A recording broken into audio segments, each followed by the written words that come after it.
Bonjour mesdames, bonjour mesdemoiselles et messieurs de partout vous suivez, de partout vous êtes connectés, toujours sur comosynthèse.com. C'est votre humble servante Marceline Mido, Igo de la presse congolaise, Mota Volca Mokonzi. Alors, toujours remercier tout le monde pour la présence Nabino Liboso Yala, écran Nabino Bolanda, émission Oyo Bolinga Kamingi Congo Bololo. Les lots en direct live na Facebook et puis toujours les en direct na YouTube.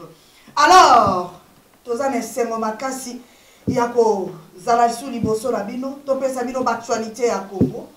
Tomemela bino d'information parce que je sais que lelo vendredi il fallait les cas depuis 20h. Vraiment malheureusement, tozoa ki moi ba problème moko technique, vraiment bolimbisi makasi na bandeko nyonso déjà bazala ki connecté depuis 20h pour en causer la émission na bino bolinga kamingi Congo Bololo. Alors les lots tokolobela nini, j'espère bien que bomoni déjà na titre oyo déjà tosi tokomi les lots tozolinga tolobela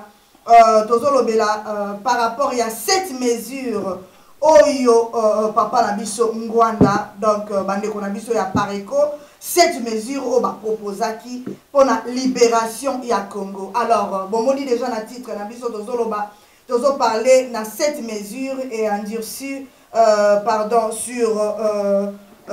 sur la Senko. Voilà. Titre yango donc lelo tozo essayer kolobela actualité ya Congo. Alors toyambi bandeko na biso ya Pareko pour la première fois l'émission la biso ya Congo Bololo toza vraiment na un grand plaisir ya koyamba batu ya Pareko. Na yebi ke na yambaka bandeko nyonso na sina yamba bandeko ya Moïse Katumbi na sina yamba bandeko ya IDPS neti bataille de pesque na yamba bango mingi na yambaka ba résistant na yambaka ba combattant. Alors pour la première fois nazo yamba bandeko na biso ya Pareko. Alors bazali ba papa na biso oyo vraiment baza déjà ba yebani na bango na kati ya diaspora je dirais. Alors pour na yo mutokota la biso peut-être pour la première fois okoluka oyeba ba papa na biso baza banani. Alors pour la première fois bandeko tozo yamba bandeko na biso ya Pareko on azo kele ko introduire mais na ko sepela bango moko ba se présenter parce que ezali première fois to yamba bango to mususu présentation on a la kopesa et kozala pena mobimba te. Alors nazo kele directement ko yamba bandeko na biso ya Pareko oyo tokoluka to débattre actualité à Congo. Tokoluka vraiment to kota la profondeur par rapport à cette mesure oyo epesamaki et pas ya bandeko na biso ya Pareko na groupe la bango o bauti ko sala mikolo oyo tokoluka to découvrir yango ensemble. Et puis tokoluka to loba par rapport ya suspension ya ba marche pacifique oyo ba pardon bandeko na biso ba sango ba prêtre ba laïque ba religieux ndenge nyonso boluka bobenga bauti ko suspendre ba marche oyo biso topesaki motema oyo tolobaki ke ba marche oyo emema biso tina libération ya Congo. Malheureusement toyoki ke ba suspendre yango. Alors boyebi bandeko na biso ya Pareko surtout papa Ngwanda oyo alobelaka toujours occupation oyo adénonçaka toujours alobi ke mboka oyo ezali occupé il faut toujours soulèvement populaire bamemaka yango na ba marche pacifique te. Alors voilà na 2018 pour la première fois tozokende koyamba bandeko na biso ya Pareko papa na biso bazalaka matata makasi. Je sais que lelo awe kozala moto ezaya kopela na émission la mina Congo Bololo na yebi ke mituna oyo tokopose ezali mituna oyo bino bopesi biso oyo biso pena tokopose bango po toluka tosolola po balobi likambo ya Congo ezali likambo ya kosolola oza na motuna na yo opose tozwi ye yano. Alors lelo vraiment toza na bato baza na habilité ya ko répondre na mituna oyo nyonso bokozala nango na pokwa na lelo. Alors un grand plaisir na bandeko na biso oyo tozoyamba na pokwa na lelo. Alors yo ndeko oyo okotala biso si vous avez besoin de poser question on a Facebook poliment, sans insulte, sans injure, parce que comme vous avez pour la macabouana. Alors on a été directement recevoir papa la biso pour la première fois. Papa Soko s'est présenté na bandeko oyo bakolanda yo biso to yebio batupe ba yebio. Mais pour la première fois papa l'émission la biso Congo Bololo comme on a yonani. Voilà. Merci d'abord maman Marceline. Ami de Kopé Sanga Penza et Tandonayo, Kopé Sabiso et Sika Oyo. Tu vandi le lot, vraiment un plaisir, Nyon César, pour la mission de Nga Komonanga, Papa Libita Libongo, nous avons conseiller régional, il y a Pareko, dans le département de la communication, c'est-à-dire, quand je dis conseiller régional, c'est-à-dire, na ba mboka nyonso yo ya anglo-saxonne si vous voulez bien, c'est-à-dire Irlande, UK, Mobimba, Tina Suède, nous avons conseiller régional en matière de la communication. Merci. Wow. Vraiment, alors, tu as extrême gauche, extrême gauche, pardon, tu as mis papa na biso, papa Sokoko s'est présenté Congo la yo, et puis mon salani no salama na Pareko. Merci, maman Marceline. Et c'est mon ami qui allé na plateau na yo. Yes. Ngai comme ngai papa Filemon Makileka, mingi ba ebinga les Filemon batu ba kata yango filo, donc ba benga nga papa filo. Yes. Et voilà Nazali SNL Oloba, secrétaire national exécutif chargé de la mobilisation pour jeunesse na Pareko. Donc SNL, faut que vous abbréviez SNL.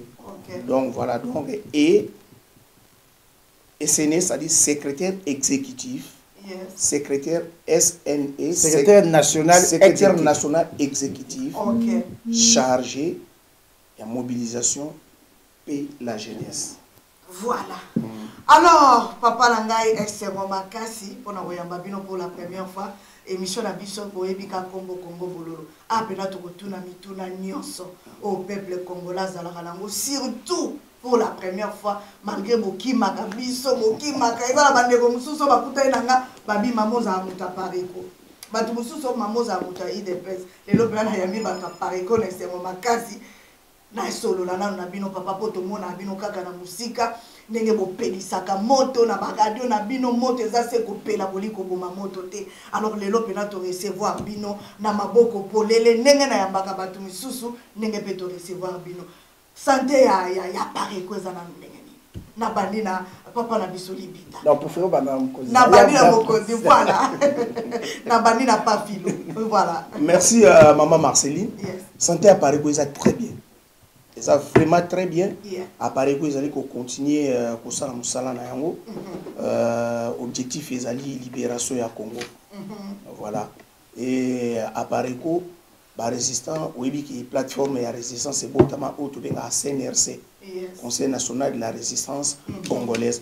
To lobela yango na tout lo ya masolo na biso. Le santé à Pareko ils a très bien. À Pareko ils ont continué au Kendebisika nyonso ba congolais baza luna Asie ezali na Corée botami na Afrique na bamboke belé santé à Pareko pour na za mukuse o eza télévision vraiment normal santé ça très bien. Voilà. Alors papa pour na bateau peut-être ba Rolanda biso pour la première fois na kena na papa Libita pour papa Libita olali sarabatu pongite papa na ba radio na ba émission bosalaka papa Libita yebisa biso na objectif ndeko oyo peut-être atala bino na note malanda ngai objectif ya Pareko ezali nini po babengi bino na ebité est-ce que vous allez parti politique ezali plateforme to ezali nini pour la mutazo landa bino lelo na Congo Bololo. Merci maman Marceline nalingi batebele vraiment bâtir matoi parce que confusion en ça mato mingi bazwaka Pareko pour un parti politique. Par contre, à Pareko, ils allaient parti politique, ils allaient plateforme de Mouti Koloba, ils allaient mouvement, il y a résistance, où il s'engage dans parti, mouvement, il y a Pareko. Donc, objectif, il y a Pareko, ils allaient aussi libérer Mboka Nabiso, na Koko Soto, na Moniama Odon, c'est-à-dire dans Mutambo, Touti, Pawa Batiebiso, na Libanda, multinationale, ils allaient se sécréter, vraiment. Ils ont Congolais mon côté à Boya Makambo yo. Ils ont des cadres dans Mboka Biso Congo. Soit aux Sala pour la Bakipa. Soit je sais pas moi aux Amois na Bango Bombama les lots bandu ko bibisa mission. Donc voilà objectif à Pareko ezali ko libérer Mboka. Mais biso aux ali parti politique. Voilà. Vous allez parti politique et bande komino moko bolandi ezali plateforme. Alors nakei et papa Philo, papa objectif ya Pareko ezali nini? Merci na mokuse maman Marceline. Objectif ya Pareko ezali libération ya Congo parce que Congo ezali ko konzame pa ya bapaya. Donc parti politique ezalaka légaliser tout enregistré na mboka. Ezana ba condition oyo mboka exigera ko ba benga mouvement parti politique. Or, biso, tous un mouvement, il y a résistance nalibanda. Tous un partout, sauf que na Congo, tous ali, mais tous opérer, na elongi polele boite. Ba membre apparaît ko baza, mais faut baza toujours, il y a ko bomba. On comprend? Donc, biso, objectif na biso ezali libération ya Congo na kati ya occupation. Voilà. Donc, to bundelaka likambo ya mabele ya Congo, to libérer Congo kati na occupation. Différence na parti politique pour na compléter au parti politique. Objectif na bango ezalaka kozwa pouvoir na ba moyen démocratique. On comprend? Yes. Donc, différence na biso la pariko na ba parti politique yango. Merci. Alors papa tokei na no na motuna na biso pardon na titre na biso akoko na lelo et par après mituna ekoya parce que toza na mituna moi ebele tomo ibolobi awa cette mesure oyo boutaki papa na biso ngwanda autaki ko annoncer na peuple congolais alors bato balingi bayeba cette mesure ango est-ce que toko kena na mesure ya liboso ezalaki nini deuxième mesure on peut s'abisso au limbola momuke et tokotuna mituna par rapport à cette mesure poto yebi bino ne bandeli boyela kibiso makambu ya minduki je ne sais pas si je me trompe bolobaki que non Congo et kozala libéré na 5 colonnes ndenge na yebi minduki 5e colonne et par après tu as retrouvé on dirait papa na biso Ngwanda a changé qui moi et l'obéli alobi non tu peux comprendre très mal et ça nango mindo quitté et comme soulèvement populaire tu peux revenir nango mais lelo papa to moni bolongwe wana ko komi susu na ba cette mesure sali polémique makasi to lobela na cette mesure to quelle mesure ya liboso et papa filo na pression maloma. Merci maman Marceline. D'abord, je suis en train de mituna pour développer. Mais pour cette mesure, d'abord, c'est vrai que les mais important. Les maman Marceline garder pour mettre tout au long de solo na biso na bandobenda likambwana. Au mon discours au Léopold de Salara pour na biso ba congolais. Et ça la phrase moko Léopold alobaka na Léopold de phrase moko za kuna. Alobi bokende ko enseigner ba noir nzambe te po ba yebi nzambe. Mais bon enseigner ba noir. Bon enseigner ba noir ba croire mais ba réfléchir te. Ezali kamunene na bando benda ngo na kwesa. Bon enseigner ba noir ba croire mais ba réfléchir te. Maintenant après colonisation c'est kenda après 60 ans ba noir to tikali na likambo wana. To yoki pe discours wana mais biso ba to na diaspora. To comment Rolanda discours wana au lieu de comprendre likamuni ne bomba mi na place au ba pimela biso to réfléchir quand on commence ko réfléchir mais biso ti le loto tikali na séquelle ya colonisation to li ko réfléchir te après 60 ans au contraire lo ni to sali na place au biso to luka maintenant to pénétrer likambo ba prima ki biso to préféré na place ya ko croire to bakisi ko rejeter donc to basi blo mi bali au mindele va croire sans te réfléchir et puis tu vas rejeter sans te réfléchir. Ok, cette mesure oyo et utuan. Monsieur Honoré Mwanda, banda kala na ba résistant. Tozo loba na bandeko na biso ba congolais. Ba congolais à Brazzaville te ba angolais te ba gabonais te. Bandeko na biso ba congolais à souche o ya Kinshasa. Tozo loba na bango ke ba moyen nyonso o bozo utiliser pour bengana occupant et ko simba te mboka na biso ezeli na occupation tozana likambo mabele to bundela mboka na biso to bengana occupant bongo makambo bozolo baba élection démocratie to kovanda entre biso bana mboka po to solola yango mais bandeko na biso balinga bondima biso te alors et salut que biso to lobaka toujours reconnaître le gouvernement na teza caduc. On les a langage na biso ba résistant que gouvernement na toujours reconnaître en teza caduc.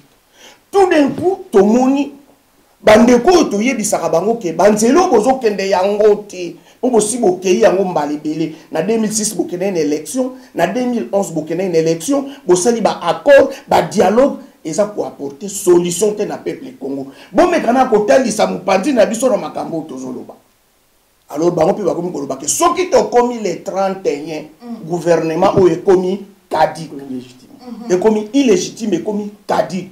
Ah voilà. Donc maintenant biso na bango to kuta na raté to tambola parallèle. Mais moi cette fois-ci to croisa qui to kutani. To comme sika moko likambo biso to loba. Donc yo maman Marceline lobaka ngana lobaka no ndoke libitaza tata na biso te yo lobaka za tata na biso. Libitaza tata na biso te yo lobaka za tata na biso. Et comme likambo moko salameli yo comme loba.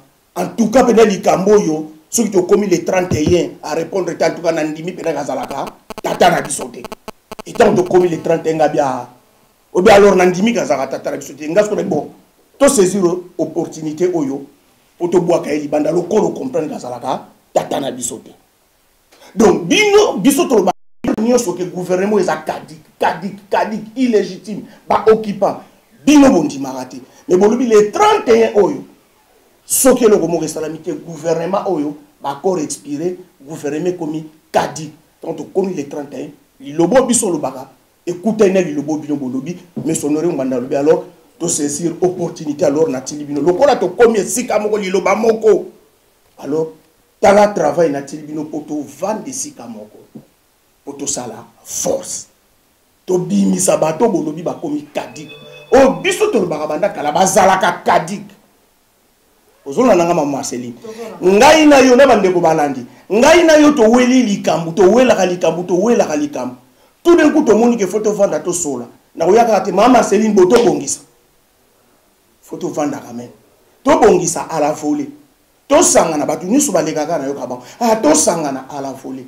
il ne propose absolument rien moi monsieur Honoré Mbanda a proposé quelque chose yangozoka abengango proposition il y a 7 mesures. Ezali pacifique, mais efficace. Ok. Na l'église qu'on a montré nos premières mesures. Première mesure à Zolobani. Alors, la suspension volontaire et provisoire de toutes les activités officielles des partis politiques à partir du 31 décembre 2017 à minuit. Cette mesure vise à marquer notre désapprobation commune du régime illégal et sanguinaire d'occupation, ainsi que notre ferme détermination de nous débarrasser du système odieux d'occupation de notre pays. Et lui, le collabo moni que banzela nous sommes métier simbité au bouquet na élection, ba dialogue. Cette fois-ci, le collabo comprendre que comme il a dit, alors au stopper ba makambo bozo sala ba activité politique. Bo tika yango pour to sangane sika moko pour to binisa cette fois-ci bat oyo occupation. Donc, bon stopper ba activité politique pour mboka na kati ya occupation. Déjà le quoi ebembe kufeli biso na kati ya ndako, maman Marceline okene musala na yo okene filmete, papa libita okene musala na ye ya kipecherte. So toza na miniser tam so to permettre pour asala kaka cercle. Donc première mesure ya mwana mesonore nganda zo senga lokola pour comprendre bo lobby que gouvernement est comme caduc alors botika ba activité politique bo stopper yango poto sangane sika moko to bibisa bato oyo babima bakende première mesure yango wana ebito so koza na mutuna to papa libita koza na likambo bakisa ezo dépendre na mutuna na bandana na mutuna ka papa filo papa koyela biso ba cette mesure ezama bete mais mutuna ezali que bato balobi ke papa ngwanda na ba politicien bayukana kati avant peut-être papa moto osenga oyato na ba proposition na yo ocha likolo a mesa il faut to mona kana ke il faut relation moko boye connexion moko boye alliance moko boye ezala entre bato wana mais to mona ka ke côté à papa ngwanda apareko quand je dis apareko na cheka papa ngwanda te na che bino nyonso ndenge botelemela ka ba politicien. Quand je dis côté les mela yabino et longwa côté les mela nenge bandeko balobi et comme na niveau ya kofinga ya kokitisaka sikoyo ba politicien oyo apparaît ko boboyaka o bobenga bango ba collabo voilà le mot qui convient ce sont des collabos bazali wana baza ko aider kanambe atikala éternel na pouvoir bango balobaka d'ailleurs que moka ezane na problème ya état de droit la démocratie ezalité balobaka occupation te.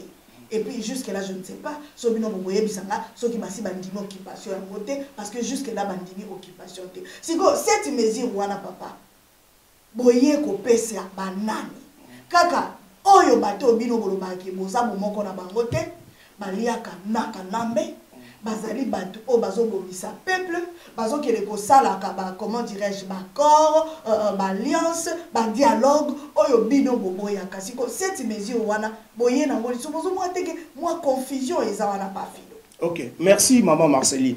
Confusion ezate ezaka ke na kati ya libota so moto akufi ezaka na makambo bale ou bozwi lipamboli ou bozwi malédiction makambo biso tozo dénoncer ya occupation ba effet nango bango pe bazo dénoncer on pe bazo mona bango pe bazo loba ezaka ka biso te bango pe bakomi ko mona yango bazo loba yango alors soki bazo congolais biso ba congolais tozo loba que ça c'est l'occupation ndeko na biso congolais loba que eza occupation te moi je préfère na yo ka rwandais aloba que te eza occupation te to ugandais mais soki ndeko na nga congolais na mayeko ezo salama ye pas loba que biso to loba que ça c'est l'occupation ya zo loba que o eza occupation te na baliko bituna alors ozo sala ponana ozo fonctionner ponana po makambo ezo salama lelo okotia na occupation sous tembete parenthèse maman Marceline lelo oyo makambo esalami na bandundu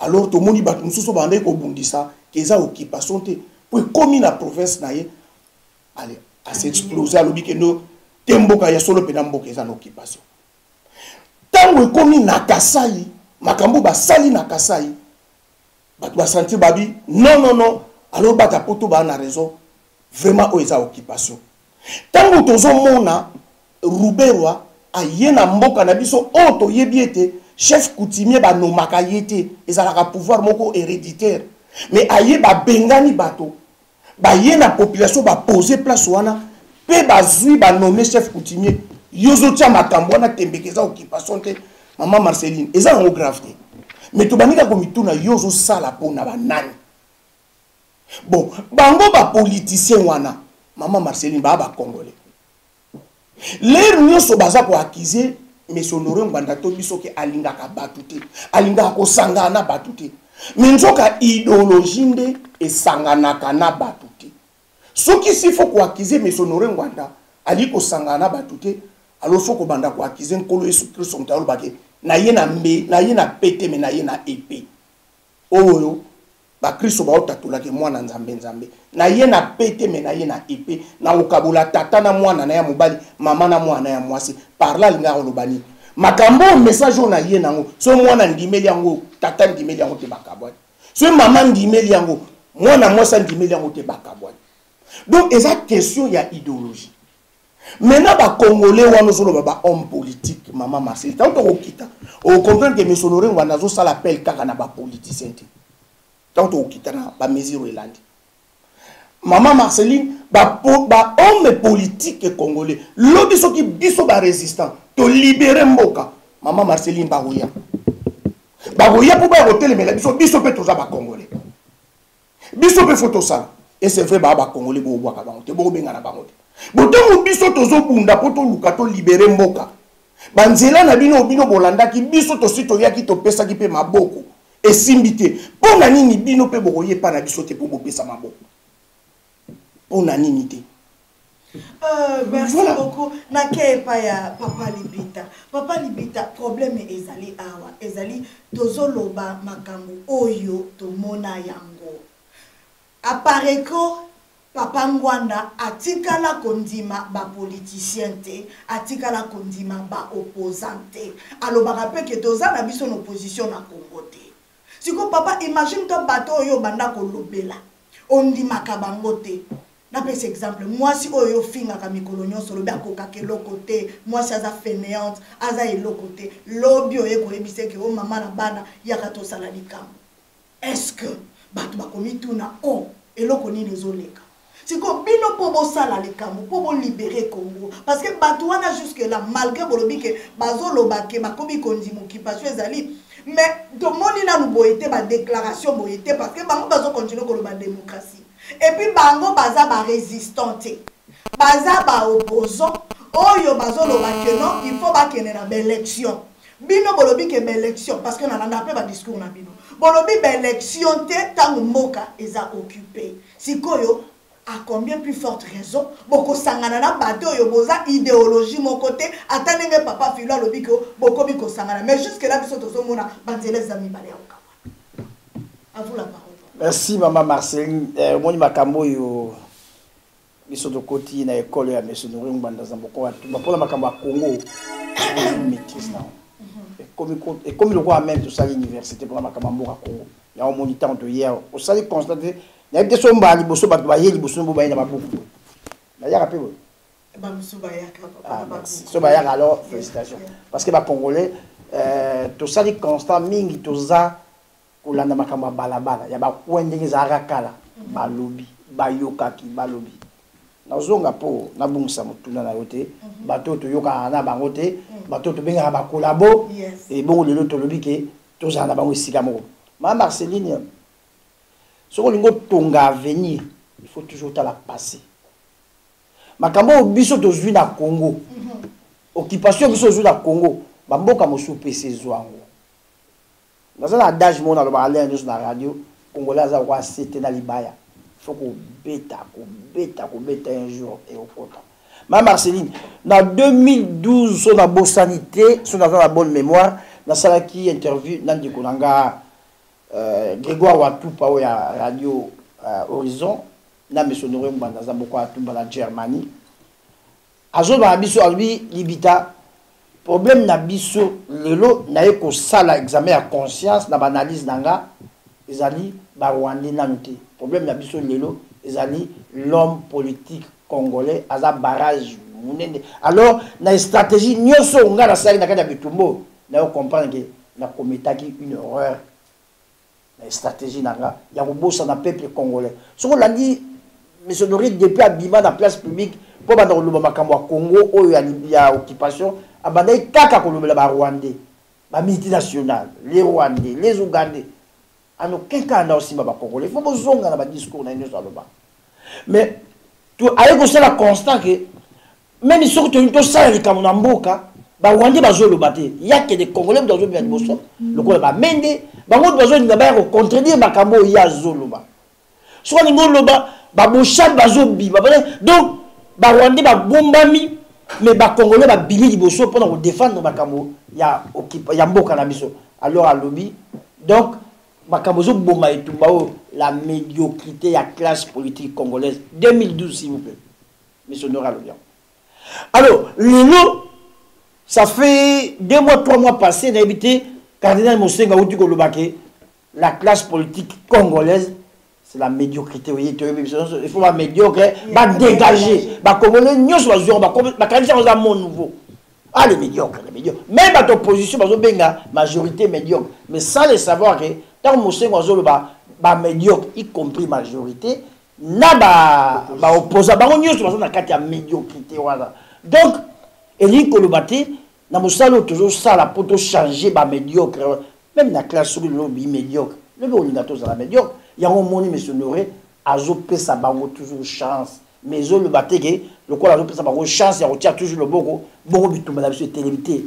boya so ba été biso ça un pas vers l'avant toujours kende na makambo ya bitumba ya mboka oyo tito ko sikola mboka na biso mais parler na peu exemple bon Mitterrand azaki président de la France na été so yebi so tangi histoire mon aza kolabo Mitterrand plus de Gaulle azolo balibanda général de Gaulle na mboka na biso occupation ezali la France ezali occupée na balma azoluba akimi na Brazzaville ako déclarer la France libre na Brazzaville akimi na Algérie les nyos azozonga la kaka bandeko na ye azoloba ke mboka ezali occupation bato malembe bakomi kozwa conscience bato bakomi kotelema ba Mitterrand alors sérieux alors ba vandi ba sala examen à conscience ba comprendre ba tali non mboka ezali occupé alors biso tu faut ça ba changer ba comme na pour ça comme le capitaine quelque chose comme ça comme on est accord à Joaki donc ba sali oyo monsieur Nourou Mbanda binga la ligne so 5e colonne bazara na mboka ba mono na raté na tongo za médecin na poko za na tongo za professeur na butu yem dazo ko tia bombe 5e colonne boliaka na ye bazesika mona ba allemand na moyi mais na butu ba patriote wa congolais ba ju conscience ba commencer à ça pour na mboka na bango donc ba mesure eza pour intérêt ya biso nyoso ba congolais ba oyo ba moni ke ba ko changer et belé baza na Congo wana ba changer belé mais ba lo ba on a poissaté ba changer on comprend donc ça musala o toujours sala yeba OK donc musala yo ikozwa lifuta nango kalate papa na ngai filo bandeko bazolanda biso balobaka toujours balobi papa Ngwanda makambo nyonso alobaka ezalaka ya solo te ye moto asala na sécurité na période ya Mobutu aza ayebi aza agent ya renseignement moko bien formé donc makambo ya Congo wana na makambo ya sécurité ayebi yango lenge esengeli mpona libérer Congo ya bana kolobaki faut libérer Congo na mendoki pourquoi libérer Congo à côté ameki amonique ezosimba te abandi ko dénoncer papa de loi paraît que c'est 12 ans vous allez 12 ans 10 ans 12 ans par contre dit depuis juin 2005 voilà donc presque 13 ans donc 13 ans papa libita papa filo ya ko dénoncer et puis bato bachaki motema bayebi ke ko mona papa Ngwanda o ya travailler na Mobutu oyo babengaka à l'époque Terminator c'est-à-dire pour la kolongola occupation toza na ngona Congo ezelo communiquer mais 12 ans côté kuna ya IDPS balobi opongia ba bébé côté ya papa Ngwanda pe na ebite ya kota na mai na samai akota libela pouf to eko mona papa Ngwanda lobi ke non na sengi bandeko na biso boya to sangana ayeko senga nani Félix oyo papa libita na radio mikolo nyonso be Congo ya Chilombo tomi tuna katolobi combat ya Pareko ezalaka contre papa Etienne contre Chilombo to contre communauté internationale na comment dirais-je marionnette na bango au Kabila batila biso na pouvoir ou bien zalaka pour na bango soki totali kaka radio bendelo koti okuta papa libita obe Chilombo Félix Chilombo batu balobi papa Ngwanda abandaki na papa Etienne soki Mobutu akimaka ndenga akimaka wana azalaka na posa apesa papa Etienne a continuer mais papa Ngwanda alingaka papa Etienne te alobi te tata oya kokozwa pouvoir te biso moko toyebi lolenge na kosala bato balobi soki au moins bapesaka Tshisekedi mbele occupation oyo ekomi jusqu'au dents mbele tokomi na niveau te donc papa Ngwanda akoki kolobela eloko moko te po soki Congo ezindi azali parmi bato bazindisa Congo papa filo koloba nibala Maman Marceline au BBC va sujet belé na mbalaboko la mutula na évoquer sujet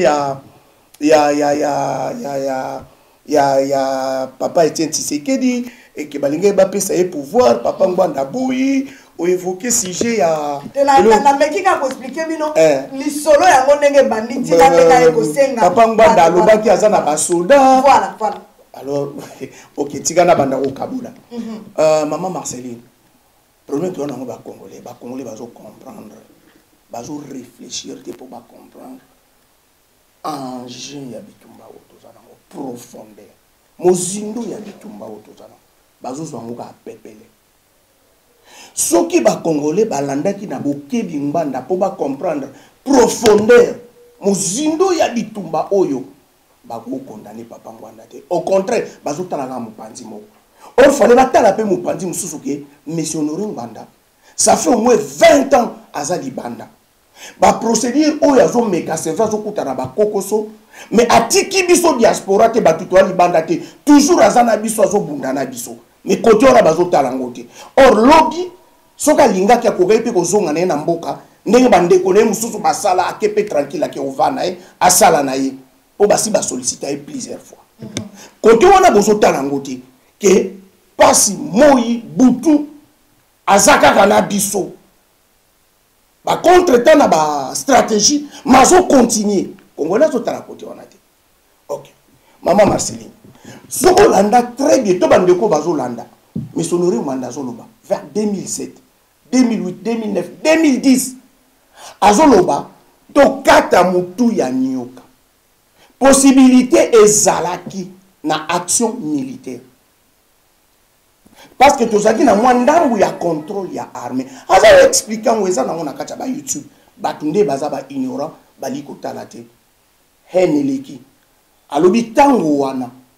Maman Marceline nzete so koloni yango eza na inane 2 ans 5 ans comme on a 10 ans la même force mutoto benga mwana ndeke apika ki makundi pe avanda ki nenga vandi lelo te de ba vanti l'occupation lelo tango wana zo lobake action militaire est possible pour ton information maman est-ce que na bande ko baltali na yo na yebiki so yebiki mesonore nganda na Bruxelles a réunisaki ba militaire nyonso bazalaki libanda a bengisaki bango na hôtel royal pour solola na bango atalisa bango situation mboka ezokendela mais kaka biso moko ba congolais tango Kinshasa yoki yango ba occupant ba na Kinshasa tango Rwanda yoki yango batinda moko ya biso ka congolais olinga koyimta ya na mbongo po ya kosomba ba soda wana nyonso mingi bazonga Kinshasa lelo mingi bakufa et mingi mususu bazana kati ba prison.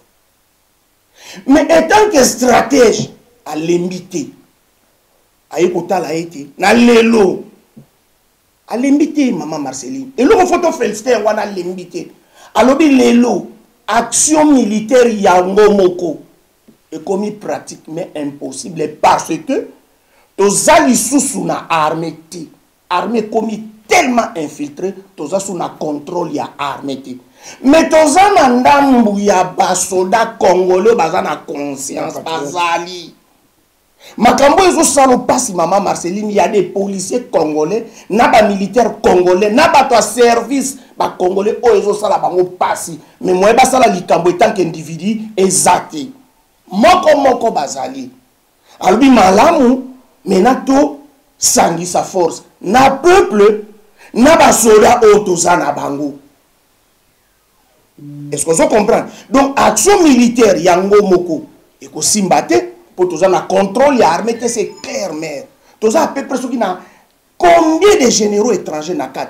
À peu près 40 000 militaires étrangers na kat à armée na biso. Action militaire est commis passe, yango moko. Alors, marche peu pacifique, yango moko ka population, est commis passe. Et ça passe parce que nous avons un problème avec des barbares, peuples barbares. Oh, bazo boma, bazo, ils ont l'obéla bango le côté ko boma, moutou ils ont l'obéla bango le côté. Mais maintenant nous fusionner force wana, na population, na basodo ya ba congolais oyo to sana ba. Ozola na mer.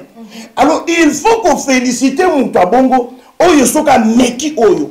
Amoni kokoso a tikité 12 ans papa Philo 12 ans nazoya mère non mère nazoya mère nazoya nabi parce que bozo ko mesurer ampleur ya combattre yango bozo tanga mikolo mère mesonore ngwanda apesa jour te pas pesa délai te malba délai moko toza na ngweza libération to résister tito libéré date moko to résister tito libéré faut vous féliciter.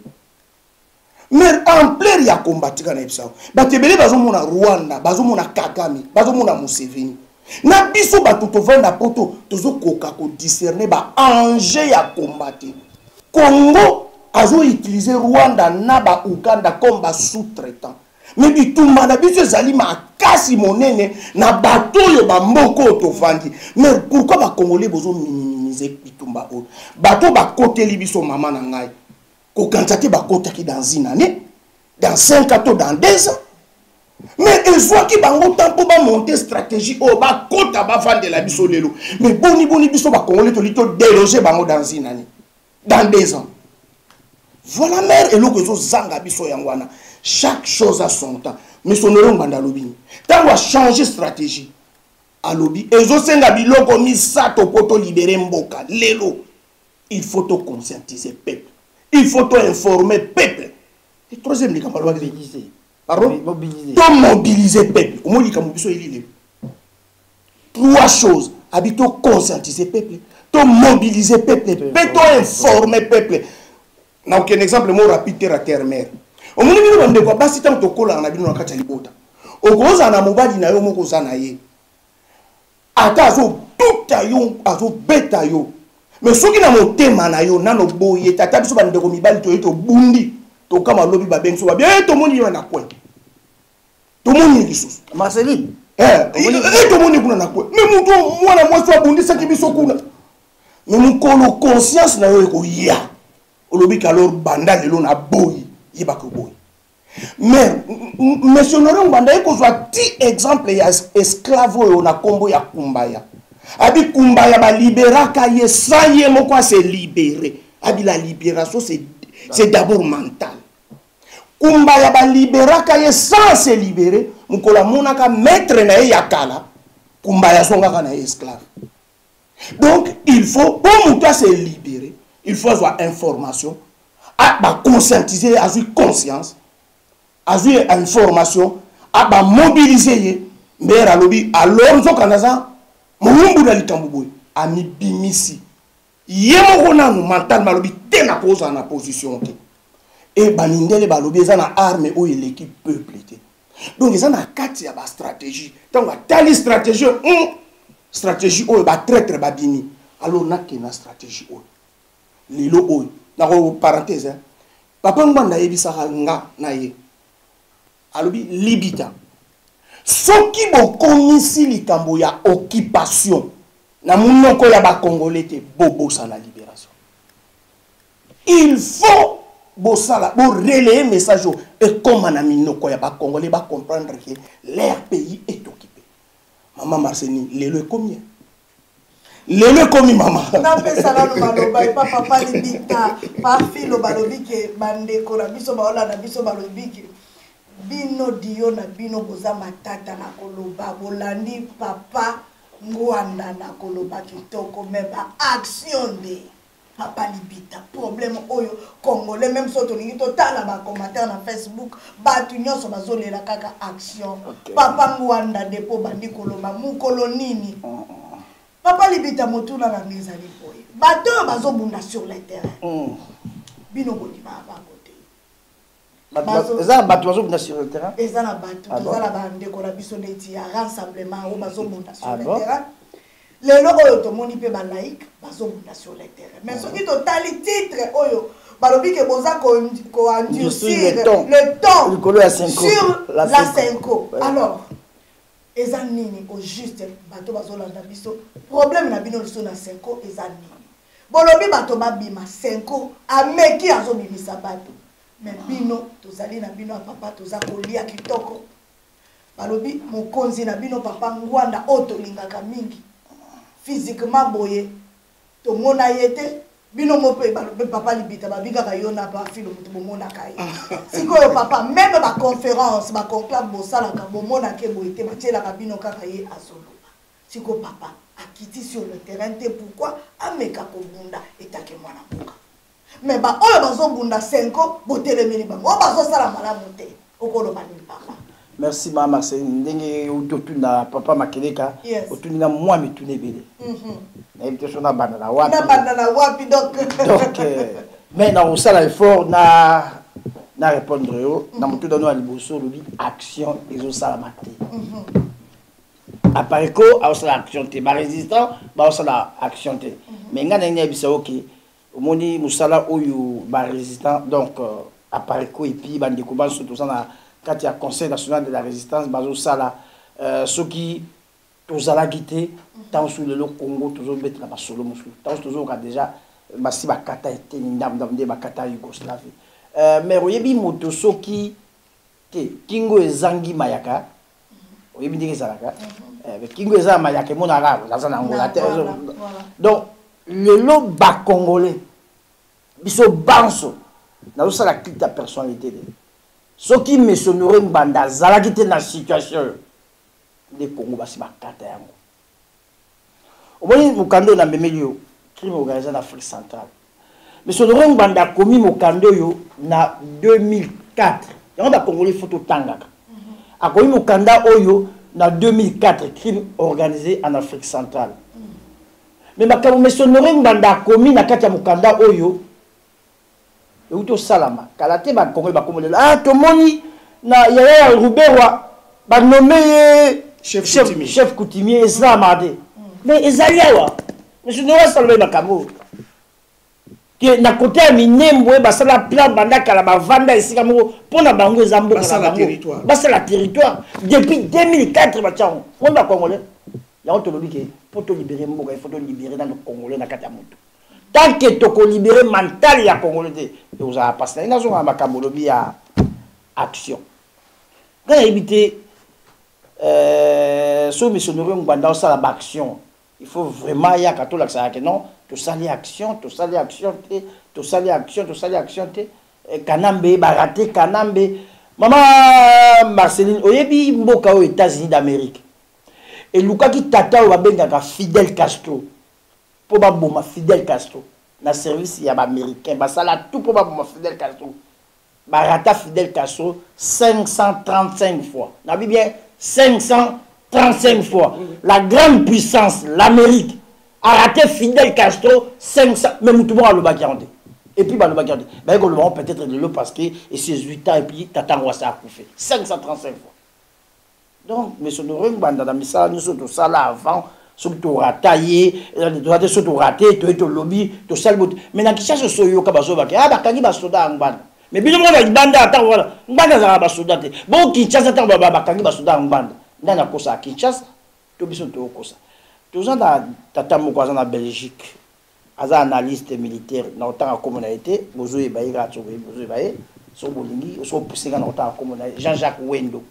Mais ko les gars qui asala ki mikanda moko lobby tala nganda na stratégie na ye akangisi ba major akangisa ba soudé belé parce que meka o simba ta meka o simba mais le même bango bazo bo nganda za ba soudé bongo bato ba meka ki ezaki ba nani to yoka pa kangisa bana ya bato belé po ya za ba takangisa ba po ya za ba soudé takangisa ateki ba maman Marceline ezali na congolais mokotier je donne mon bras à couper ezali na congolais mokotier à télémini makamba Congo to à télémisi peuple le la monsieur Honoré Mbanda Zaboko Atumba. Donc d'abord moi nous ayé na pouvoir en 2001 Joseph Kabila autour de Gabison Joseph Kabila mais na commonaï politique kanam moto liboso a dinosaki makambo wana na mois de janvier tant va tirer na pouvoir na kombo ya kanam c'est monsieur Honoré Mbanda Zaboko Atumba. Et le seul moto à lobby na ba congolais que notre pays est occupé. Mais tala ngongani les yeux. Tel le livre en 2004. Bazo ça biso national en lobby. Mais biso congolais toujours. Mais na Cameroun va se faire comment kian. Makabazo ba congolais, so le bombe la congolais ni kambu. Pour moi on a mukanda. Alors au lobby makambo papa Tshisekedi, au lobby makambo ya Félix Tshisekedi, radio na biso, Moussa Nango, Félix Tshisekedi. Amona ni kambo. Kofinga. Mais ma Marceline nabanzi ni kambo oyebi yango biso za ba congolais. Pesama na biso te ba bantu moto rwanga na konda radio na ba finga tata lo wa Tshisekedi il faut to bossa na ba congolais bazo bossa na makayebeli critique bazo e bangote dénonciation bazo e bangote injure pe bazo e bangote bazo e ba différence bazo ba ça la différence le rwandais le défunt papa Tshisekedi que son âme repose en paix mais ça qui moto ordinaire te azaki homme public moto ya bato leader. C'est-à-dire que si on même dans le mais il faut passer la critique, il faut surtout le mettre en peuple. Tu regardes pourquoi la radio-télévision au moins on donne le mini pour la papa et Tshisekedi. La linda le bango le parce que mini va tout critiquer pas mal. Papa et Tshisekedi étant politicien des biso to yebi asa politicien munene na mboka na biso mais a commettant erreur moko oyo tilelo na kati ya makambo oyo ezo causer biso tort. Il faut qu'on y ait. Mais c'était ce qu'il dit, dans 82 ans, Bassali DPS, dans 97 ans, Bazo Bundala, état de droit. N'a sympathisé, DPS sont ah, on a beaucoup. Bisou do yamba Omer Kamba, Bakibasa, bisou do yamba bango. Na ba Descartes, ba Dani Luna. Moi c'est dans la lamba biloko ba Messi Kibasa ba na bonga, na sympathisé. C'était ce qu'il. Donc ce revenu dans le milieu du Cameroun de 82 ti na 97 papa Tshisekedi dans bunda combat na kati na mboka Congo c'est vrai la dictature ezalaki état de droit mais le roni ni sali tant ba côté libiso na mboka na 97 papa Tshisekedi akendaki vers musée Laurent Désiré Kabila abi bato baye futa ba mbongo bazonga baza bato na biso te ba paya je sais kozaki ba problème ba relégat qui même après non. Mais tant que zongi na scène politique, papa Tshisekedi a bossé que le combat a changé, l'ennemi aussi a changé, mais papa Tshisekedi a toujours la même stratégie, la même technique au Bundisa. Ninga boutique Mobutu, ninga zo bundisa ba okipati lelo. Omoni grosse erreur wana et memi biso même yango zo mona. Même bato bazo kena lelo ba IDPS des communes d'Amdabo. Pour bazo continuer toujours la même erreur wana. Bazo kanza combat ya Mobutu za. Combat Mobutu c'est qui na 97. To comme na combat ya Binyemi et puis bato ba continuer sur la mboka. Baza batu na biso te. Donc il faut changer de stratégie. Omoni ba Mandela. Ba bundaka combattant pression yé makasi na ba mindel bazo tia ba pression ba changer. Ba peut pas kenda bandé parce que non il faut changer. On a su qui ça, il a fait comme on a lambda qui a émission na si pourtant vraiment mon tour analyse pour sauter mais vraiment dans un bois créer le bafle mais c'est Tchakoudia au moins un homme politique tant ma besoin changer parce que mouvement leader Azarani Azaro projeté au monde à l'Iboso vous en a vision il y a 10 ans mais c'est dans Tchakoudia na babiso azo bunde la Grand Kassai le là le sous Grand Kassai et à cela analyse accompagne ma caméra à Katamboka à Mouvon accompagne que le pays est occupé des photos de la nation tout le monde sous Grand Kassai été accompagne les gens qui il faut toter les Mamakambo le pays est occupé est-ce que bateau yo béni ba Félix tous ces gens là ba yibiti que mo occupation yo quand il va éviter non bazo bunda Congo te bazo bunda ba ventre na ba et lobby il y a toujours la vérité faut circuler quant à 5 ans toujours 5 ans 5 ans à la vérité. Problème sauté à l'eau. Bon pour ce 5 ans le bilan ba zongi sur la élection. Donc on dit ba petit ba mukendi. Ba tout nous ba kufi pour rien. Pourquoi ba kenya na ba solo na ba ndé ba mesana. Ba tiki ba petit ba. Pour ba yeba si ba yo. Pour ba yeba ba solo la kaso ba koka ba kambote. Ya on tobi faut ba zonga la sécurité. Pacifique mais très efficace. Ma kapoza pacifique mais très efficace. Donc paralyser ba pareil à l'état. Et puis, il y a la condition sur le mouvement populaire. Et puis, il y a des sur le mouvement populaire. Papa Libita. Non, maman Marceline, pardon, elle a complété Papa Libita dans le Kambalo. Il faut se saisir très bien. Voilà. Que le problème n'est pas ça. Combat, c'est bon. Bitumba, c'est changeant. Mais bande qu'on a biso moko ba Congolais, ba tikali na même combat ya Robondela, état de droit, la démocratie n'a pas paya. Or, biso tolo que combat c'est silaki. L'ennemi a changé. L'ennemi a changé. Mais il y a un élément moussous. Maman, il y a un papa qui a dit que le baba ndeko bolandanga. Tant que Laurent Désiré Kabila Koti, un kondo etienne, ake okuta ni nanga natanga kombo te metika natanga ne papa libita lobi c'est un leader azala ki leader c'est un homme public. Ake okuta na Laurent. Alobi na ye ndeko nanga na moni oye. Mais bateau baza sima na yo, na moni oye na bango baza bateau na bisote. Yo kama alobi na ye. Futa bango facture na bango basala nini bazonga mais or ayeba kite facture nini oyo Laura asala ki na bango nzoka facture oyo bana osenga Laura sala na bango ezala ki facture ya 300 km ya mabele po apesa OK Laura sa terrain mabele nzoka Laura sa terrain mabele et tiens si c'est que dazo sa Laura futa bango facture bazonga yazo sala lizo na facture ya mbongo. Mais nzoka Laurent facture à salaki na bango kopesa bango 300 km ya mabeli. Mais après Nikolo parce que Papa Etienne Tshisekedi c'est un homme politique ayaki ko comprendre ba koro tozobenga ba corps de Lemera. Ayaki ko comprendre que mutu asalaki ba corps moko ya mabe na bateau. Mais les mêmes bateau o ya ba futa facture lobi nango Papa Etienne Tshisekedi azongi lisusu pa même bateau. Oba ko tshena ki bokondi akiko sola na ba oyoka mubaka lobaki yango bisote mubaka salaki 2 ans kuna akene na masolo mais les gens na YouTube mais c'est ça la politique papa mère politique tambola ka bongo c'est merci donc politique bopesa mabele na bino te bo solola bokende ko solola so boko trouver solution voilà mais ko ba kopesa mabele wana za bino de bolobi yango ba code de mère otanga ba code de mère na yebi yango mais nazolo basikoyo soki bino bolobi ke bango ba pesi to boite tiko côté na bino solution cette mesure oyo baya te biso tozo continuer ko kende na bande ko sikola ngana tu na bino sikola cette mesure oyo soki bango bayete parce que appel on dirait à liboso o papa ngwanda salaki est-ce que ba répondra ki to ba répondra ki te appel moko to mona papa ngwanda salaki asengaki opposition basangana. Non, appel mais sonoré manda salaki yango alba ki attendre la main pas ya opposition yango a proposé qui 7 mesures.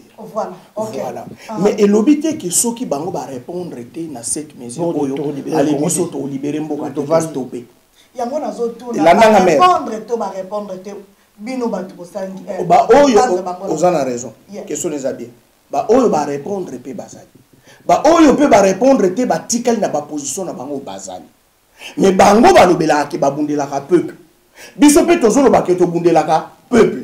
Mais tu sais ba mesure oyo ko la ki ça été ceux qui ba bundela ka peuple par exemple ba lobi na bango ke na deuxième mesure bon bima na ba constitution oyo bozo sur la bambo ba institution par oyo nga ba constitution il me sanga ba institution bon bima na ba institution wana bon bima mais bazo ko bima te est-ce que ba bundela ka peuple son pour ba institution na c'est comme katik bon bima tu batikali bango na bango mameza lwa yo na papa libita botelemi et devant mère bolibo sala mariage yo kitino lobi na otenga na kena pasteur to mère okonyo sa mariage libale ça soki une fois bango balobi ke babundela ka peuple ba ke lobela ka peuple pour ba institution ko mi kadik ba bini na bango batona soi-disant ba majorité wana ba majorité présidentielle wana batikali bango mo on dit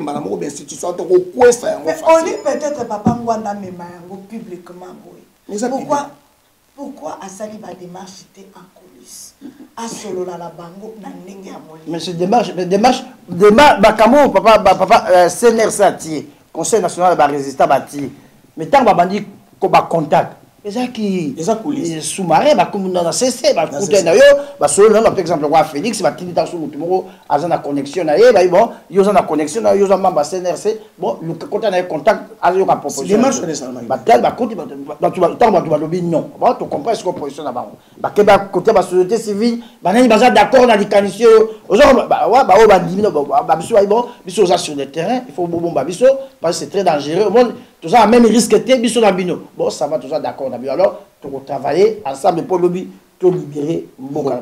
Maman Marceline. Mais cette mesure au besoin qui est en gros, tant au Sangani, Boussali, Conseil national. Non. Et après. Cette mesure est le 31 décembre, ou non, à peu près le 30 ou le 16 décembre. Le 16 décembre. Et le 16 décembre. Vers la fin, il y a décembre. Ok. Ouais. Voilà. C'est quoi, tout on a dans une question. Papa, autant que les bisous mesures y a des deuxième, tant que la bisou en troisième. C'est deuxième nana tangité. Ah voilà. Ok, deuxième proposition. Je propose la constitution par tous les leaders politiques congolais de l'opposition et de la résistance d'un front patriotique du salut public. Ce front aura pour mission de promouvoir et d'encadrer un grand mouvement national de soulèvement populaire à travers tous les pays, dans le seul but de récupérer les contrôles de toutes nos institutions et de tous les territoires nationaux. Le Ligo Laxa, c'est une activité politique pour stopper. Na bino ba homme politique, na ba société civile, na biso ba résistant, biso nous tout ça la front moko o missionnaire on a proposé que front patriotique du salut public.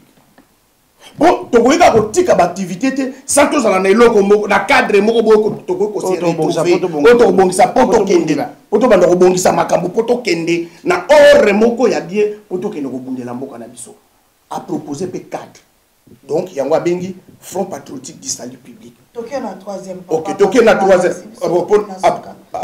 nzambi to ko soka mais donc autant tu sais peut-être ou bien on sort OK toké na troisième merci. Les retraits de tous les opposants politiques congolais, de toutes les institutions publiques en vue de les vider de toute forme de légitimité nationale et internationale. Les parlements, les sénats et les gouvernements avec les entreprises publiques sont particulièrement visés. Donc, les vrais Congolais au bana sénat babima, les vrais Congolais au bana parlement babima, au bana société publique à l'État babima. Bini bango nyoso to paralyser ma machine. Kina quatrième bamba pour na mo leader ba commencer à signer. OK, quatrième mesure. Je déclenche général d'un vaste mouvement de désobéissance civique dès le début de l'année 2018. C'est-à-dire il y a désobéissance civique dans la désobéissance civique sur toute l'étendue du territoire national. Ce mouvement concernera tous les fonctionnaires de l'État, tous les militaires, tous les policiers, tous les enseignants du niveau primaire, secondaire, supérieur et universitaire, ainsi que tous les Congolais du secteur privé. Et le moula sabana la classe bo kendete, bo futa minervalte, au courant, ko futate, boye ko futate, ba militaire désobéissance.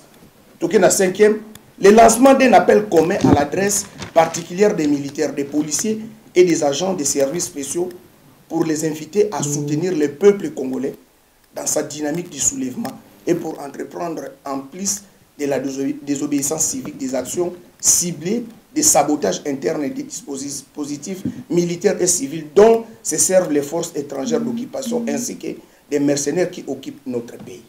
On a 5e, on a 6e, le lancement d'un appel commun, le moment venu au peuple congolais de l'intérieur pour l'inviter à s'approprier les symboles du pouvoir, en occupant notamment dans la capitale les sièges des institutions et les symboles du pouvoir tels que la présidence de la République, palais de la nation, le Parlement et le Sénat, palais du peuple, la primature, le building de RTNC, sans oublier les gouvernorats dans tous les chefs-lieux des provinces. Et puis, 7e mesure, la mobilisation de la diaspora congolaise. Donc, on a besoin de pour envahir tout l'ambassade de mais très pacifique, mais très efficace. Est-ce que la mesure est libérer le Congo et puis qu'on simba papa? Ce qui est yokani nango, bandimi, maire yebake, to paralyser machine ya l'État. Nalingi na yebisa yo lo mota mususu. Ozo kansaka ke cette mesure ça mara na ba politicien ozo kansa. Obaza tchasa oba bazo sala msa pona mabunda bango. Cette mesure ozo talpe plus les souverains primaires, le peuple. Bana mboka. Parce que bana mboka lobby bazwa ki message yo tozo ko ba comme bazu na ngolelo te. Siko basi bazu message. Peuple bandi ko comprendre. Tozo sala musa ba casse na ba canon nyonso. Et surtout le loba kamo bangombe la musique bato belé. Bato ba uti na 2000 km ba ina bangombe ti na nini bato ba comprendre ah ça stratégie bato ba boto la bato mboka. Donc même makambo mais sonora le bango na 2004 ba congolais ba ola mukala police siko. Bon, vaut mieux tard que jamais. Les lots to comme na position yo yango to lobi lelo même yo maman Marceline il faut tika makamba oza la journaliste net pour zamboka na biso. Ba politicien congolais ozo mona wana ba osaye lokote. Parce que makambo bazo senga basi basala. Et puis ba occupant gouvernement est en place et au pesa bango pouvoir te. Bon makambo nazo bisa. Donc Congo wana oza libérer lobby na bana mboka na ba patriote lokola yo bande ko go biso nyo sondé to zalia biso to libérer lobby mboka. Donc ko tia mutema na ba politicien congolais wante d'abord ba politicien zo mona bazana ba crédit ya ba nyongo bazwa bazana makambo ebele gouvernement ba occupant zali mayele a piéger qui déjà ba bien avant asip auto benga na linga asip ça ba touche sur meki ba sali au chantage sur meki aucun na prison pour un oui pour un non ba ko kanga alors ko bikisa Congo lobby ba congolais nyonso na ba vous appelle le banara suka na zo ba parce que ko bikisa Congo lobby na situation zo za ba congolais nyonso ba patriote nyonso to ya nsima ya CNRC Conseil national de la résistance, wana au moins de Rubik Samboka. Maman Marceline, il faut ça, au cas de Macabo bien. Et là, on y est au salaire que même Ndélé, Bazoba soulèvement populaire. Vous avez mis toute la question. Bazoba, sur le cas discours d'Abissé, comme il dit Colo, Baroba contre la stratégie d'élection. Ah, élection. Ah, dialogue. Et là, on y est samedi dans le programme. 2006. 18 élections, il y a Jean-Pierre Bemba, Gombo, Boyebi Bidonioso, Alongaki, sort na ile to yebiango, Papa Tshisekedi a gagné en 2011, biso to yebi, lelo sort na to yebiango ndeni azwa pouvoir te, alors elo ni ça ba congolais, puis bato bazo ba bayele, les kambo bazo sala, ezo simbate, bazo zonga na même cas, donc bazo reprendre même chose en croyant que va trouver résultat différent. Mama yozo kona manga ozo s'attendre au buka tomate. Si ko pona bino na ne oyo eloko nene sala ma côté apareko boko libérer biso to boko libérer biso. Non biso olandaki SNA lobaki biso to pesa date te. Donc biso to zoko ba. Mais to zana date moko za victoire mais to pesa délai te to date na biso za. To yeba ni mukolo te za lokwa ko yana. Mais na ina peso mais maman Marceline. Pardon papa Libita. Est-ce que ce qui vraiment mutua oyawa na plateau to benga likola ngomba alobi que nos jours boy et to libérer mboka aventurier mais mère ngana yebso ke ndenge papa Libita mère biso tozo banon to lingi ba congolais bo comprendre ampleur na grandeur ya combat tozo bunda na banane mère ba résistant to libérer mboka po toza na vérité po Congo eza mabele si comme proposer ce soulèvement populaire son atteint dans cette mesure donc apparaît comment proposer soulèvement populaire. Oui, bien sûr. C'est à partir de CNRC, Conseil national de la résistance. Voilà. C'est-à-dire toujours proposer Yango, mais il y a qui battu au Big Sa Congo lobby. Bon, la résistance. Maintenant, nous bimi ça peut batata une fois té na Congo. Toujours bimi ça parce que nous on a une coquité à bimi ça battu. Nous commençons à bimi ça battu ba ozon anda côté. Dans libéla. Ah, soit bimi ko to que sans cynique. Soit to zwimbo ka to ba boto lisombo ba boto lisombo. To ko bimi ça mama Marcel mu ko yoka et puis battu da biso ko ba bima. To le batte ke ba bima le 22, le 23. Mais na musala to ko sala. Il faut créer des conditions à soulèvement et puis battre la biso on comprend mon colonne 5e colonne le la missionnaire bon monde on va il y a solo 5e colonne elle va dire qu'il existait et ça la calambo pour te expliquer un peu les gars 5e colonne patriote mais il faut bien expliquer aux différences il y a soulèvement populaire na marche pacifique manif peut-être pour aller mais vite fait au salon mais manif ni la sani manif baseng la ngo autorisation na gouvernement to na l'état où il est en place pour que c'est une autorisation. Bah autoriser bino. Pour participer itinéraire na bino. La police peut il faut à contrôle ya marche donc comment dirais-je donc police azana bino. Ozo comprendre pour la protection na bino azana bino elongo azana contrôle ya marche. Alors mais soulèvement populaire les abongoté. Or na kata manif policier ça la manifestation ti. Militaire soldat ça la manifestation mais na soulèvement populaire tant aux loba a soulèvement populaire tant ba populaire ba o kanzaka peuple pamba te na policier congolais aux ana 4 na mapinga ya ba congolais ba aux ana 4 désarmement peuple congolais zela mukola ole bien qui missionnaire ngwanda komoni terminator na pesio promesse à terminer situation bomba à terminer na balwa monsieur Ngwanda a terminer na bateau ba occuper mboka oyo maman basa qui plaît ko ba dans 5 ba 4 ans le to combien d'années presque 20 ans ba 4 ans les mboka la biso et la résistance est-ce que bazo 4 ans moté pour na pareko pour na papa Ngwanda mais comment alors justement la personne des exemples la personne des exemples maman au moins ba congolais bazo ba missionnaire Ngwanda tenazo kama c'est un grand homme au ba congolais ba discerner. Mais biso nyonso na Europe to monde ki awa tatoyo Sarkozy akena Kinshasa tanga zongi discours asale kuna lobi bazairwa baka ba cher bomengo na ba to mabele na ba voisin maintenant akomela ka Sarkozy homme politique ni congolais yake monsieur Norenga Robert wa mukola bimaki alobi je suis fier d'être congolais oyebi yango Robert wa talaki na interview je suis fier d'être congolais. Mais Sonoré Ngwanda sala à peu près 1 mois banda ko bimate pour la situation matanga tozalaki nango. Mutu moko bimate pour répondre Robert. Mais Sonoré Ngwanda bimaki azongi sur Robert na nzela et Robert abimaka sauter pour Kosovo. Atali que tu n'es pas fier d'être congolais. Tu ne peux pas être fier d'être congolais parce que tu n'es pas congolais. Alors mais par exemple pour clôturer tant to lobaga ça maïwana bozo baté makamuni ni meso Sonoré Ngwanda azo sala ya minene pour na kokoma. Na peso ka exemple mi balé Sarkozy ya que meso deuxième personne aza alekawa yebisa biso. Mais obiso nous to mona meso Sonoré Ngwanda koma lettre et pas ya Sarkozy pour na discours Sarkozy sala. Merci papa Libita question ya suka poto silisa voilà kambo ko le kabote balobi ndenge ka papa Ngwanda za terminator balobi papa Libita terminator ya kosaka na te ye terminator ya ndenge nga ndenge question il faut bon kasi mona balobi ye terminator atikeli pe bana oyo ya ye terminator mais si tout ça ba terminator est-ce que li wa ya mukendi boye bien moto boye bien mukendi Papa Albert Moukendo to sala ki. Maman balobi o bato parler. Mais tout ça na ba mboka ko apoto vraiment solo bo me ko solo ma est-ce que na mboka eza question mais na mboka justement question des abîmes na ba mboka ko apoto même so muta kufi na malade ata na kosu ata na nini surtout ce que tu as kufi na ndako ben hôpital autopsie mais bon mais des ça au pesa avant remettre bino corps so ka kufi na ndako pesa bino mais des registres au salle mais so kufi na hôpital mais c'est certificat de ces bacha cause mais des ça lobini pour la liwa ndeko na biso ba résultat dans ma pessimisme rapporté mais ma corps non ça la matin avant ba remettre so ba suspecter loko ba pia non so to na côté ya to bibo ba Congo il faut botika masula nzela na yele ba buko be pour la xayo Charles Nana Europe qui est sensible au Congo comment Camerounais mais sur le Congo. Monsieur Laurent Gbagbo a commis en 1978, ainsi sont les gars, le dernier jour du maréchal Mobutu. Maman Nanga, Ezali na Congolais Mobutu Sali na gouvernement de deuxième république lobby a commis Bamabe na bango basalaki na bulamu na bango basalaki.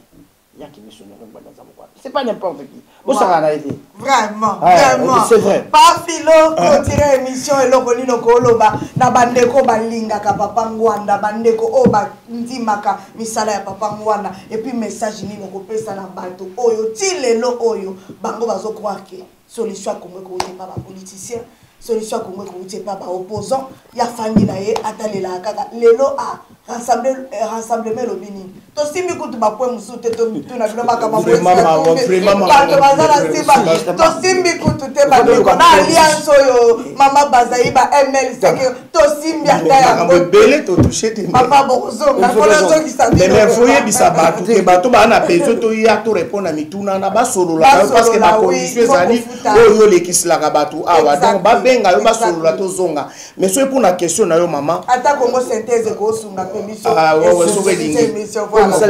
maman na yebisa yo ke Monsieur Laurent Gbagbo za mutu ndenge mususu aza différent na ba Congolais omoni ba makambo ngona oloba ba Congolais ba minimiser yango mais so ngo yeba mutu mama biso ba Congolais ba so ngo yeba mutu faut pese bilo mi bali nini mbongo na pouvoir yo yeba ngote moi c'est na pouvoir mbongo na pouvoir so ngo yeba vrai face à maman Marceline pesa mbongo na pouvoir ba Congolais bazo boma nzoto pour na pouvoir mais Monsieur Laurent Gbagbo a proposé à remplacer président Mobutu avant Laurent Désiré Kabila Kota et pas américain mais Monsieur Laurent Gbagbo non bo sala na ngande bo sali na été ambassadrice américaine azon di mater tasa tia zaki na ngozo lenga et koye pasuki on di mater mutu mwinda boy bokonzi omuni mutu en tout cas mais Zalia comment lui kotanga te Zalia mais Monsieur Laurent Gbagbo dazo ke rapide pardon Monsieur Laurent Gbagbo 3 fois Laurent Désiré Kabila tango koti na nkaka na nkoko sona ba Rwandais batu ba yebise soko lingo bima na situation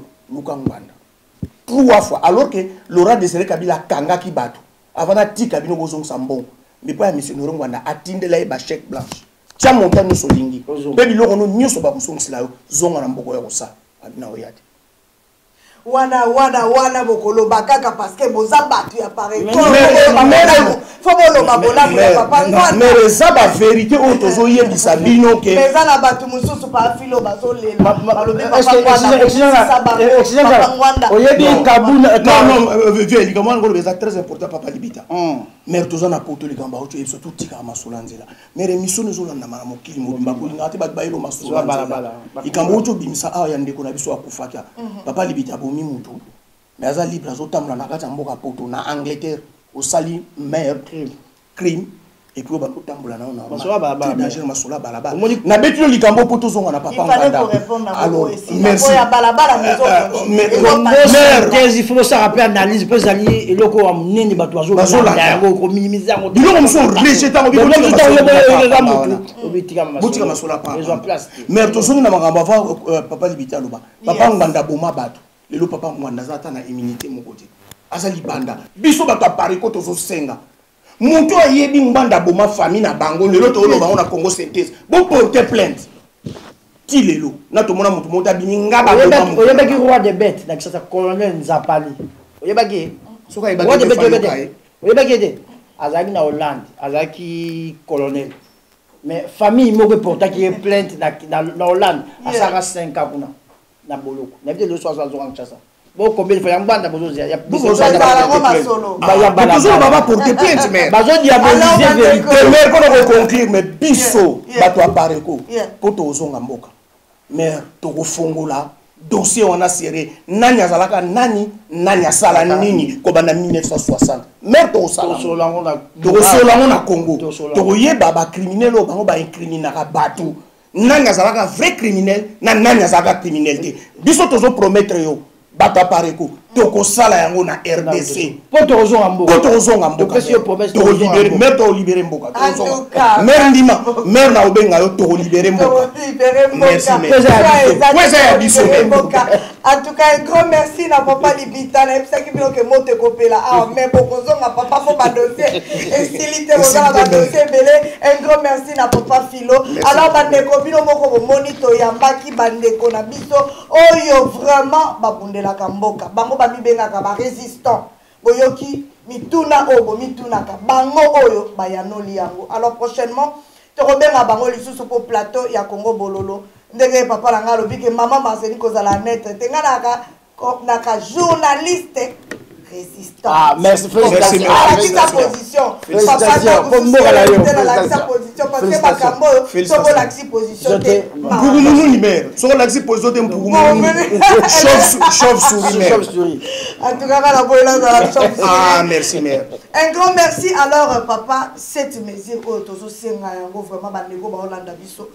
Tomeka kosangana balobi division eleki mingi toya tosangana yo moto boyaka yaka nano opusana pembe pas meka pena recette da biso to kina de élection tozo soki fois pas meka recette tozo meka basango ba meki baboyi yango yo yaka nano totalawa po balobi kokanga mutu fo bokanga eboyi ezala musika te donc mikolo misuka na cette mesure pour papa Ngwanda abebeli biso to meka soki eko libérer Congo mais souci na biso papa ezali Congo ezala libérer souci na soon ekozala libérer bande komiki kuto abenganga babi mais mama mukolo nini de pèse na pare ko sangana moye ba sangana ezate wana siko tantango trois fois mère na kata cette mesure bon kasi ba mona Félix to kasi cette mesure en tout cas bandeko makambo eza ba mona ki ko palanga te cette mesure est moni tout congolais oya moni ki a préparé bundisa ba paya to mona ki bango donc biso nous a pris dans fou maboko na bablo mais bato po bazana ba besoin ben terrain na bango bango bazo défendre ben terrain bango défendre peuple et bo ba ki vérité le bureau bi manda pour ça to comprendre nani azo défendre peuple nani azo défendre ventre d'ailleurs ne vous en faites pas oui bana. Merci beaucoup na papa na biso Libita merci na pa Philo en tout cas pa Philo yo petoro yamba yo na cadre ya église kimbangiste parce que aux appels à dossier makasi awa aussi bo komisa Kabila 4e président au Kimbango alobi papa tozala pe na bosenga na yo o ko éclaircir likambo oyo alors bandeko bozala toujours connecté tozana deuxième émission tozo ya na président au kito ya Congo support tolobela suka makambo ya politique un grand merci na bandeko au Bolanda kibiso tout le monde est venu prochainement toujours na bandeko na biso ya pareko ba résistant au bazo continuer ko bundela mboka tout le monde est venu prochainement merci beaucoup bye bye.